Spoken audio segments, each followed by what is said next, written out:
नमस्कार मित्रांनो, प्रेमाची गोष्ट या मालिकेच्या आजच्या भागामध्ये इंद्रा रडत असते आणि स्वातीला म्हणते की स्वाते, हे सगळं काय होऊन बसलं ग. आता आरतीचं बाळ ती काही आपल्याला देणार नाही आणि काय आहे, मुक्ता, ह्या मुक्ताला कधीच बाल होऊ शकत नाही. मग आता कोण राहिलं, तर आपला आदित्य फक्त राहिला. तो आदित्यच आपल्याला या घराचा वारसदार म्हणून आहे आणि मुक्ताला तर कधी बाळ पण होऊ शकत नाही ना गं.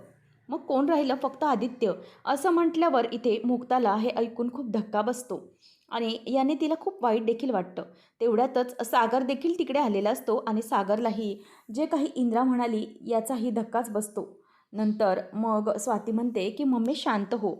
परंतु आता इंद्रा रडत असते म्हणून स्वाती तिला शांत करत असते आणि म्हणते की हो, शांत हो आई. आता ती तिच्या मिठीत राहून रडत असते. तेवढ्यात मुक्ताला हे सगळं ऐकून खूप वाईट वाटतं आणि म्हणूनच आता मुक्ता ही आतमध्ये जाणार. तेवढ्यातच तिला सागर दिसतो आणि सागर दिसल्याबरोबर ती नजर खाली घालते आणि तिथून गपचूप निघून जाते. आणि मग सागरलाही या सगळ्याचं वाईट वाटलेलं असल्याने तो इंद्राला काहीच बोलायला जात नाही. तो मुक्ताच्या मागे मागे आतमध्ये निघून जातो. तर इथे स्वाती आणि इंद्रा दोघांनाही सागर मुक्ता येऊन गेले याची जराशी जाणीवही नसते. मुक्ता आता तिच्या रूममध्ये असते आणि तिला सतत त्याच गोष्टी आठवत असतात. तिला इंद्रा म्हणालेली असते की तुला बाळ होऊ शकत नाही आणि स्वातीशी हे सगळं बोलत असताना तिच्या मनाला ते खूप लागलेलं असतं आणि मुक्ताला या सगळ्याचा खूप त्रास होत असतो. त्याच वेळेला सागर तिथे येतो. आता मुक्ताशी काय बोलावं हे सागरला काहीही समजत नसतं. सागर हा मुक्ताच्या बाजूने जातो आणि तिथे तिच्याजवळ उभा राहतो. मात्र मुक्ता आरशात बघत असते आणि नंतर मग मुक्ता सागर पुढे हात करते आणि नेहमीप्रमाणे त्याच्याकडून टॉवेल घेण्यासाठी हात पुढे करते. त्याच वेळेला सागर देखील मुक्ताच्या हातामध्ये आता टॉवेल देतो. परंतु दोघंही शांत असतात, निशब्द. काय बोलावं दोघांनाही काहीही सुचत नसतं. मुक्ता मात्र हर्ट झाली हे सागरच्या लक्षात आलेलं असतं आणि ते काही न बोलता निघून जातो. आणि मग सागर पुढे जाऊन तिथे बेडकडे जाऊन उभा राहतो आणि मुक्ता नेहमीप्रमाणे सागरच्या टॉवेलची घडी करत असते. आता इथे मुक्ता ही सागरकडे बघत असते आणि म्हणते की सागर. तेव्हा मग आता सागरही तिच्याकडे बघायला लागतो. तो म्हणतो की बोला मुक्ता, काय झालं. दोघंही गप्पच असतात. परंतु आता जे काही झालं त्याचा सागरला खूप राग येत असतो. आता मुक्ता म्हणते की सागर, मला जरा तुमच्याशी काही बोलायचं आहे. सागर म्हणतो मलाही बोलायचंच होतं. तेव्हा मुक्ता म्हणते की तुम्ही बोला पहिले. सागर म्हणतो की नको, तुम्ही बोला. मग मुक्ता म्हणते की सागर, मला तुम्हाला सॉरी म्हणायचं होतं. तेव्हा मग आता सागर म्हणतो की का सॉरी, कशासाठी. तेव्हा मग मुक्ता म्हणते की मी तुम्हाला बाळ देऊ शकत नाही. तेव्हा सागर आता मुक्ताला म्हणतो की मुक्ता, तुम्हाला वेड वगैरे लागलं आहे का. हे सगळं काय बोलताय तुम्ही आणि अचानक हा विषय कशाला काढताय तुम्ही मधी. खरंच मला कळत नाही आहे. तेव्हा मुक्ता म्हणते की नाही सागर, कसं आहे ना, मला माहिती आहे तुम्ही त्याच्याबद्दल मला काही जाणीव करू देत नाही किंवा कोणीच मला त्याबद्दल काहीच बोलत नाही. परंतु आयुष्यात असं असतं ना. तेव्हा सागर म्हणतो की काही नाही आहे, मला काहीच वाटत नाही आहे त्याबद्दल, तुम्ही उगीचच त्रास करून घेऊ नका.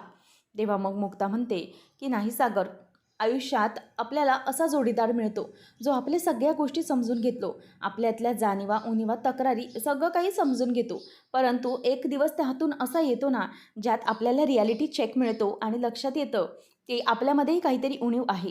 तेव्हा मग आता सागर म्हणतो की हे बघा मुक्ता, कोणीही 100% परफेक्ट नसतं. प्रत्येकामध्ये उणीवा या असतातच आणि या ज्या उणीवा असतात ना, त्याच तर नात्याला सुंदर बनवत असतात आणि त्या व्यक्तीला देखील एकदम स्पेशल बनवतात. म्हणूनच मी तुम्हाला सांगतोय की असं काहीही नाही आहे. तुम्ही प्लीज मनातून हा विचार काढून टाका. खरं तर मी मम्मीशी बोलणार होतो त्या विषयावर, मलाही हे सगळं जे काही बोलली त्याचा खूप राग आला होता. तेव्हा मग मुक्ता म्हणते की नाही सागर, तुम्ही मम्मीशी काही बोलायला जाऊ नका. त्यात त्यांची काही चूक नाही आहे. ते मला हेतुपूर्वक किंवा जाणीवपूर्वक काहीच बोलल्या नाही आहेत. तेव्हा सागर म्हणतो की मुक्ता, मम्मी जे काही बोलली आहे ना, त्या वतीने मी तुमची माफी मागतो. ती जी काही म्हणाली त्यामुळे तुम्ही हर्ट झालात आणि त्यासाठी मी माफी मागत आहे. तेव्हा मग मुक्ता म्हणते की नाही सागर, माफी वगैरे काहीच मागू नका. खरं तर कोणी काही उगाचच मुद्दामून केलेलं नाही आहे. सागर, हे सगळं काही मम्मीने हेतुपूर्वक किंवा जाणूपूर्वक नाही केलं. मला काहीच वाटलं नाही आहे त्याचं. ठीक आहे, राहू देत, मी ठीक आहे. खरंच सांगते, आय एम ओके, मी ठीक आहे आता. असं म्हणून मुक्ता आता बेडवरून उतरते आणि तिकडून पाण्याची बाटली घेऊन पाणी भरण्यासाठी म्हणून किचनमध्ये निघून जाते.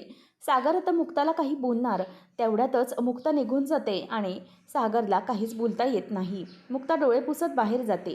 सागर विचार करतो की हे काय नेमकं, याबद्दल नेमकंच काहीतरी बघितलं पाहिजे. मुक्ताच्या या बाबतीत मला लक्ष दिलं पाहिजे असं सागरचा विचार येऊ लागतो. याच्यावर काहीतरी उपाय असेल असा तो विचार करत असतो. तर दुसऱ्या दिवशी सकाळी सावनी ही केर काढते, त्याचप्रमाणे लादी पुसते. नंतर सगळं झाल्यानंतर ती देवापुढे दिवा लावते आणि देवीकडे आरती करते आणि मग देवाची पूजा झाल्यानंतर किचनमध्ये येते आणि किचनमध्ये चहाचं पातेलं ठेवून चहा देखील बनवायला ती ठेवते आणि हे सगळं ती अगदी मनापासून करते असं दाखवत असते. आणि त्यानंतर ती कढई ठेवून कांदा चिरायला सुरुवात करते आणि फोडणी घालत असते. आणि हे सगळं मुक्ता जेव्हा बघते तिला अजबच धक्का बसतो. मुक्ता अगदी वेगळ्या नजरेनेच तिच्याकडे बघायला लागते. जी सावनी कधी सकाळी लवकर उठलीही नाही, ती सावनी आज उठून सगळे आवरते हे पाहून तिला धक्का बसतो. आता मुक्ता ही पेपर बघते, तर पेपरमध्ये लिहिलेलं असतं की सावनी कोळी यांनी मागितली सागर कोळी व त्यांच्या कुटुंबाची जाहीर माफी. असं वाचल्यानंतर आता मुक्ताला हे सगळं पाहून वेगळंच वाटू लागतं. मुक्ता म्हणते की नेमकं हे सगळं सावनीचं काय चालू आहे? जी सावनी अगोदर कधी उठायची नाही, सलॉन पार्ट्या याच्यामध्येच ती रमलेली असायची, फक्त आणि फक्त स्वतःचा विचार करायची, दागिने मेकअप पार्लर हेच फक्त तिचं असायचं. आज ती हे सगळं काय करते? जी आत्तापर्यंतची सावनी होती ती खरी होती की हे? मुक्ता आता सावनीला विचारते की तुम्हाला एक विचारू का? तेव्हा ती म्हणते की हो विचार ना. तेव्हा मुक्ता म्हणते की मला सांगा की तुमचं हे आयुष्य अचानक कसं काय बदललं? म्हणजे कालपर्यंत तुम्ही कोणाला जुमानत नव्हतात, कोणाचंही ऐकत नव्हतात, स्वतःचाच हट्ट पूर्ण करायचात आणि प्रत्येक वेळेला पार्टी मेकअप एवढंच तुम्हाला माहीत होतं. त्याच्या पलीकडे तुमचं काही आयुष्य नव्हतं. कालपर्यंत हे पैसा ऐश्वर्य आणि हे सगळं तुम्हाला हवं असायचं आणि ऐशोआराम हवा असायचा. परंतु सगळ्यांपासून घरच्यांपासून मी तुम्हाला नेहमी लांब पळताना पाहिलं आहे. पहिल्या दिवसापासूनच सगळ्या जबाबदाऱ्यांपासून तुम्हाला हात झटकताना लांब पळताना मी पाहिलेलं आहे. परंतु आता अचानक असं काय झालं? आदित्य त्याच्या बाबतीतही तुम्हाला जर काही करायला सांगितलं तर तुम्ही त्यालाही नकारच द्यायचात. परंतु आता अचानक असं काय झालं आणि तुम्ही अशा कशा बदलल्या? त्यावेळेला लगेच आता सावनी तिला कॉफी हातात देते आणि मुक्ता म्हणते की खरं तर तुम्ही जे सगळं करताय ना त्या वागण्याचं आश्चर्यही वाटते आणि भीती वाटते. तेव्हा मग सावनी म्हणते की भीती? तेव्हा ती म्हणते की हो भीती वाटते, कारण अचानक तुमचं आयुष्य असं 360 डिग्रीजमध्ये कसं बदललं याचाच मला विचार पडतोय, बाकी काही नाही. त्याच वेळेला मग आता सावनी म्हणते चला बरं वाटलं की कुणाला तरी हा प्रश्न पडला की मी अशी अचानक का वागायला लागले. खरं तर मुक्ता या सगळ्याचा मला खूप कंटाळा आला आहे. मला ना माझ्या आयुष्याचाच कंटाळा आला होता गं. हे सलॉन मेकअप पार्टीज या सगळ्याच्या मागे मी धावत होते. परंतु मला कळलंच नाही गं की खरं सुख कशामध्ये आहे. खरं तर हे सगळं करण्यामध्ये माझं आयुष्य जात होतं. परंतु मी या सगळ्याचा कधीच विचार केला नाही. आपल्या आयुष्यातही असं कोणीतरी हवं असतं ना मुक्ता, जे आपल्यावर प्रेम करेल आणि आपली काळजी घेईल. आणि आपण बाहेर जातोय तर घरात कधी येणार आहे हे काळजीने हक्काने विचारणारी कोणीतरी व्यक्ती आपल्या आयुष्यात हवीच असते. परंतु मी ते सगळं नाही केलं. माझ्या आयुष्यात माझ्या माणसं खूप चांगली आली, परंतु मी काय केलं तर मी त्यांचा दोष केला आणि मी त्यांच्या लांब गेले आणि स्वतःचं सगळं सुख दुसरीकडे शोधायला लागले. माझ्या मुलांकडे किंवा कशाकडेही व्यवस्थित लक्ष देऊ शकले नाही. पार्टीज मेकअप याच्यावर पैसे उडवत राहिले आणि बघ ना आजपर्यंत मी तेच करत होते. कशावरही नीट लक्ष दिलं नाही.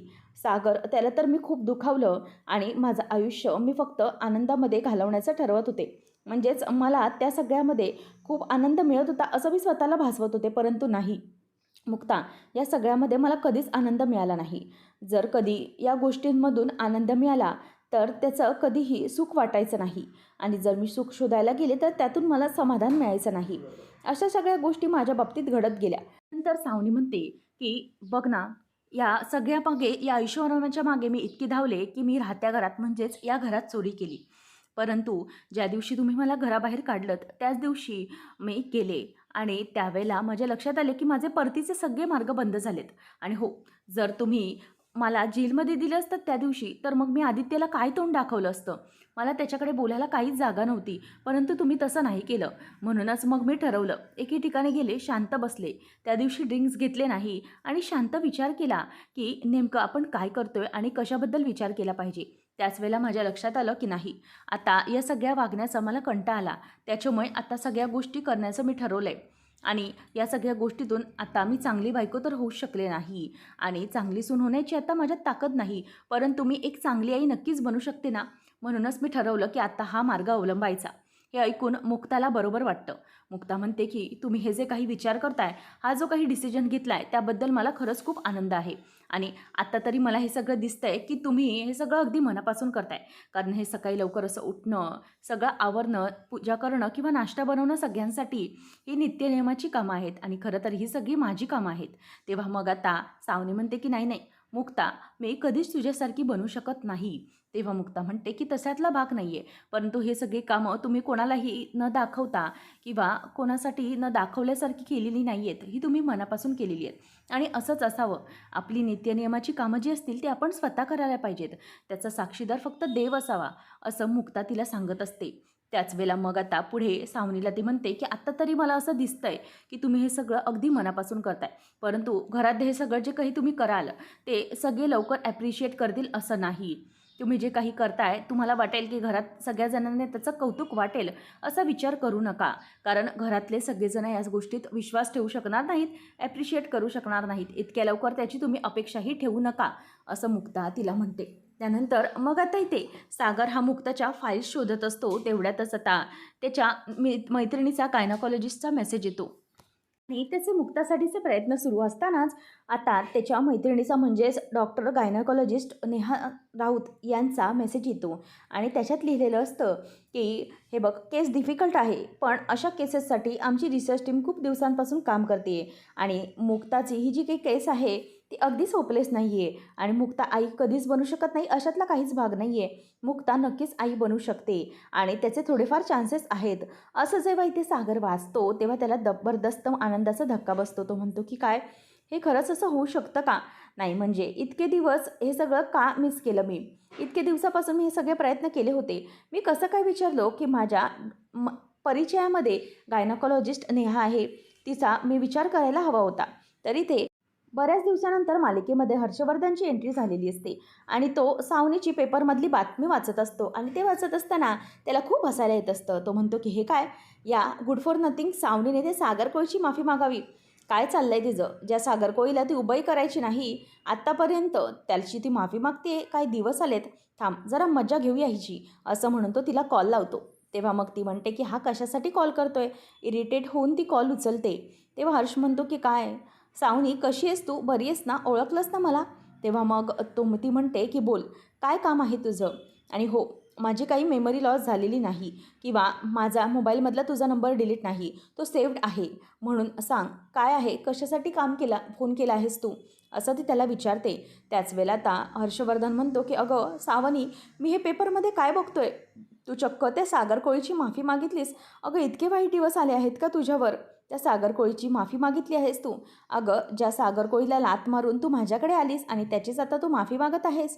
त्याच वेळेला मग आता सावनी म्हणते की हे बघ, कसं आहे ना, काही झालं तरीही मी माझ्या कामासाठी हे करते, तुला त्याचं काय घेणं देणं आहे? तेव्हा तो म्हणतो की तसं नाही गं, आता तुझं एकंदरीत सगळं पाहता कसं आहे ना की कधीही माणसावर वाईट वेळ येऊ शकते. माणसाचं आयुष्य कधीही बदलू शकतं आणि माणसाचे की या नशिबात या जन्मात केलेले भोग आहेत ना, ते या जन्मातच भोगावे लागतात, लक्षात ठेव. त्याच वेळेला ती म्हणते की हो हर्षवर्धन, तुझं वाक्य बरोबर होतं. या जन्माचे भोग या जन्मातच भोगावे लागणार. म्हणूनच लक्षात ठेव की आता तू जे काही करतोयस ना तेही तुला भोगावं लागणार लवकरच.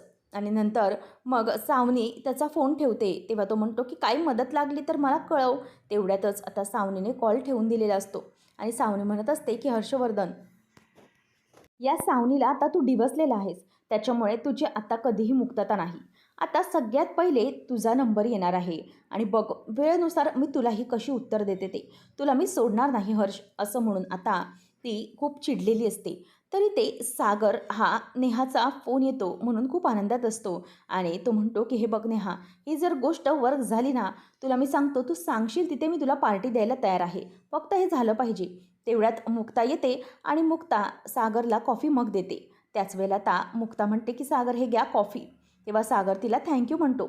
नंतर मुक्ता आता अगदी नाराज नजरेने त्याच्याकडे बघत त्याला म्हणते की मुक्ता, सागर मला सांगा ही नेहा कोण आहे? तेव्हा मग आता सागर म्हणतो की कोण नेहा? तेव्हा ती म्हणते की आता तुम्ही जिला म्हणत होतात ना त्या नेहाला की तुला वाटेल तिथे पार्टी द्यायला तयार आहे, असं म्हणून ती त्याला तर चिडून आणि रागाने बोलून दाखवत असते. तेव्हा मग आता सागर म्हणतो की अच्छा ती नेहा होय, अगं ती मैत्रीण आहे माझी. तुमचे कसे ते मित्र असतात आशय वगैरे, तशीच एक माझी ही मैत्रीण आहे अगदी जवळची. असं म्हटल्यावर आता सागर मुद्दामच मुक्ताला जेलस फील करण्याचा प्रयत्न करत असतो. त्याच वेळेला आता मुक्ता ही माझी मैत्रीण कशी जवळची आहे हे दाखवून देण्याचा जेव्हा प्रयत्न करतो, तेव्हा मात्र मुक्ता शांत बसते आणि तिला आता जेलस वाटत असतं. सागर म्हणतो की "मुक्ता, काय झालं? तुम्ही अशा का बघताय खाली वाकून? किंवा माझ्याकडे न बघता माझ्यावर चिडलायत का? किंवा तुम्ही माझ्यावर जेलस वगैरे झालायत का? माझी एखादी मैत्रीण आहे असं तुम्हाला आता नव्याने समजतंय म्हणून असं काही झालेलं आहे का?" तेव्हा मग आता मुक्ता म्हणते की "ओ हॅलो, मी कशाला जेलस होऊ? मला काहीच गरज नाही आहे जेलस वगैरे होण्याची." तेव्हा मग सागर म्हणतो की "नाही, हे बघा, तुम्ही जेलस होताय असंच मला वाटतंय. तुमच्या चेहऱ्यावर राग बघा किती आलाय तो. आणि माझी मैत्रीण तिचं नाव काढल्यानंतर तुम्हाला खूपच राग येतोय." त्या मुक्ता म्हणते की "मला कशाला राग येण्याचं कारण आहे? मी अजिबात चिडत वगैरे नाही आहे. कसं आहे ना, काही झालं तरीही मी कशाला चिडू? कारण माझ्या नवऱ्यावर पूर्णपणे विश्वास आहे. मला माहिती आहे माझा नवरा कसा आहे ते. म्हणून मला चिडण्याची वगैरे काहीच गरज नाही आहे." असं म्हणून आता मुक्ताही तिच्या चार्जिंगचा फोन काढते आणि तिथेच बसलेली असते. तेव्हा मग आता पुढे मुक्ता म्हणते की "तसंही तुम्हाला कोणीही तसंही झेपवून घेणार नाही आणि माझ्यासारखी आहे म्हणूनच तर निभावलं गेलं आहे.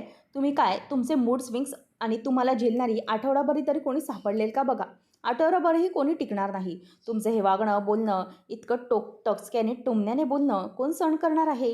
कधी पोहे बनवले आणि थोडेसे झाले तर म्हणणार कमीच बनवले पोहे, आणि जास्त झाले कांदे घालून जास्त केले म्हणणार की दिवसभर काय आम्ही पोहेच खायचेत का? त्याच्यानंतर मग काही व्हेज बनवलं तर म्हणणार की रोज रोज व्हेजच खायला देते. तर मग कधी सोडा बनवला तर म्हणणार की रोज रोज काय सोडा, दिवसभर नॉनव्हेजच खायचं आहे का? आणि तुमचं हे सगळं असं असतं. कोण सहन करणार आहे तुम्हाला? कोणीच सहन करणार नाही आहे. तुमचं हे सगळं वागणं ते विचित्रच असतं. त्याच वेळेला आता सागर हसायला लागतो आणि म्हणतो की "एक मिनिट मुक्ता, एकतर तुम्ही मला हे सगळं बोलता, हे सगळं मी करतो का?" तेव्हा तो म्हणते की "हो, दॅट सम काहीतरी असंच असतं तुमचं, असंच वागता तुम्ही." तेव्हा मग आता सागर म्हणतो की "हे बघा मुक्ता, एकतर ते सोडा नसतं, ते सोडे असतं. मच्छी, सुकी मच्छीचा सोडे असतात आणि तुम्ही दुसरंच काहीतरी बोलताय." मुक्ता म्हणते की "हां, ते सोडा, सोडे व्हॉटेव्हर जे काही असेल ते, परंतु तुमचं तसं असतंच ना." तेव्हा मग आता सागर म्हणतो की "मुक्ता, तुम्ही पण काय?" आणि मग मुक्ता म्हणते की "ठीक आहे, जाऊ देत, मी जाते, मला माझी कामं आहेत खूप आवरायची आहेत." त्याच वेळेला मुक्ता जाता जाता थांबते आणि म्हणते की "सागर, सोडा." त्याच वेळेला मग सागर म्हणतो की "मुक्ता, सोडा नसतो तो, सोडे असतात ते सोडे." तेव्हा मग मुक्ता म्हणते की "सागर, माझा पदर सोडा." तेव्हा मग सागर म्हणतो की "मग कुठे पकडलाय तुमचा पदर? हा बघा, मी इथे असं उभा आहे." तेव्हा मुक्ता मागे वळून बघते तर त्या काउचमध्ये तिचा पदर अडकलेला असतो आणि मग तिथे अडकल्याने लाकडात तो अडकून तिथेच असतो. सागर म्हणतो की "मी तर काहीच केलेलं नाही," असं तो नजरेने दाखवत असतो. तेव्हा मुक्ता मागे वळून बघते तेव्हा ती आता लाजते आणि तिच्या लक्षात आलेलं असतं की पदर हा काही सागरने धरलेला नाही आहे. म्हणूनच ती आता लाजते आणि तिथे तशीच उभी असते आणि स्वतःच्याच डोक्याला नेहमीप्रमाणे लाजेने अगदी हात मारून घेते. त्याच वेळेला सागर आता मुक्ताच्या जवळ येतो आणि मुक्ताच्या जवळ येऊन तो पदर सोडवतो आणि तिच्याकडे येऊन तिचा पदर तिच्या कमरेकडे धरून घट्ट तिला स्वतःजवळ ओढतो आणि म्हणतो की "हे बघा मुक्ता, हा तुमचा पदर आणि तुम्ही माझ्याशिवाय दुसरं कोणाच्या म्हणजे कोणाच्याच मध्ये अडकता कामा नये." असं म्हणून तो आता तिचा पदर हा ती कमरेला खोवून ठेवतो आणि म्हणतो की "लक्षात आलं ना मी काय म्हणालो ते?" असं म्हणून आता सागर हा मुक्ताच्या कपाळावर किस करतो आणि त्यानंतर आता तो मुक्ताचा पदरही तिथे खोचून ठेवतो. त्याच वेळेला आता मुक्ताला खूप लाज आलेली असते. सागर जात असताना मुक्ता त्याचा हात धरते आणि म्हणते की "हे बघा सागर, इव्हनिंगला लवकर या." त्याच वेळेला आता सागर म्हणतो की "हो हो, येतो, परंतु मी जातोय आता." असं म्हणून तो तिच्या डोळ्यामध्ये अगदी डोळे घालून बघत निघून जातो. तिचे गाल ओढत ओढत म्हणतो की "नाही, मला संध्याकाळी नेहाबरोबर जायचं आहे ना." असं म्हणून आता तो तिथून निघून जातो. आता मुक्ता त्याच्याकडे चिडून बघते आणि तो गेल्यावर हसते आणि नंतर आता ती विचार करू लागते की काय झालं असेल नेमकं. पण मला एक गोष्ट सागरने सांगितलीच नाही की नेहा कोण आहे ते. आता ही कोण असेल नेहा, जी सागरची नवीन मैत्रीण आहे, असं आता मुक्ता इथे विचार करू लागते. त्यानंतर पुढच्या भागामध्ये आपल्याला पाहायला मिळणार आहे की मुक्ताचा पदर जळत असतो आणि त्याच वेळेला सावनी तिथे येते आणि सावनी येऊन मुक्ताचा तो पदर वाचवते आणि मुक्ताचा पदर जळत असल्याने ती स्वतःच्या हाताने थांबवते आणि आग बंद करते. त्याच वेळेला इथे आता सगळेजण येतात आणि मग इंद्रा विचारते की "अगं मुक्ता, काय झालं बाळा तुला?" तेव्हा ती म्हणते की "मम्मी, सावनीमुळेच आज होणारा अनर्थ टळला. तिच्यामुळेच मी वाचले." तेव्हा मग आता सागर हा सावनीजवळ येतो आणि हात जोडून म्हणतो की "थँक्यू, तुझ्यामुळे आज मुक्ताचा जीव वाचला." तेव्हा मग तिला बघतो तर तो म्हणतो की "हे काय सावनी, तुझाही हात भाजला आहे." तेव्हा ती म्हणते की नाही इट्स ओके, ठीक आहे, थोडंसं भाजलं आहे. नंतर मग आता इथे हे ऐकल्यानंतर सगळेजण मुक्ताकडे असतात, परंतु सावनी मनातच म्हणत असते की घरात जर एखादी मोठी आग लावायची असते तर छोटी मोठी आग ही मला सहन करावीच लागेल ना, काही झालं तरी मला हे सगळं सहन केलंच पाहिजे. आणि हो, दिवाळीच्या दिवसांमध्ये लोकांकडे दिवे लागतात, आग लावते, परंतु तुमच्या घरामध्ये लागलेली लावलेली ही आग कशी मोठा धमाका करणार आहे ना, तेच तुम्ही बघा, असं म्हणून ती त्यांच्याकडे बघत असते. आणि त्याच वेळेला मुक्ता ही सावनीकडे बघते. अशाच मालिकांच्या अपडेटसाठी आजच आपल्या चॅनलला सबस्क्राईब नक्की करा.